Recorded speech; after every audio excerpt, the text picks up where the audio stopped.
ہیں کہ مجھے بچپن میں کسی نے ایک بات کہی تھی جس کے لیے میں مرتے دم تک ان کا مشکور رہوں گا۔ انہوں نے کہا تھا کہ جب تمہیں کسی کی کوئی بات بری لگے، غصہ آئے، تو کبھی اس وقت اس بات کا جواب نہ دینا بلکہ اگلے دن جواب دینا۔ وہ کہتے ہیں کہ مجھے اس وقت بات سمجھ تو نہ آئی، لیکن میں نے اسے ذہن میں بٹھا لیا۔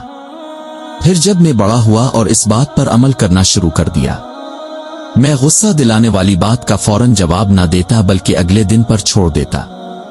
لیکن اگلے دن مجھے احساس ہوتا کہ وہ بات تو تھی ہی بہت فضول، وہ تو جواب دینے کے قابل ہی نہیں تھی۔ پھر مجھے سمجھ آئی کہ دراصل انہوں نے مجھے وہ غصے کا لمحہ خاموش رہنا سکھایا ہے۔ میں ساری زندگی ان کا مشکور رہوں گا۔ آج سائیکالوجی بھی یہی کہتی ہے کہ انسان کے جسم میں غصہ دلانے والا ہارمون صرف 12 منٹ تک ایکٹیو رہتا ہے، بس ہمیں اس وقت کو گزارنا ہوتا ہے۔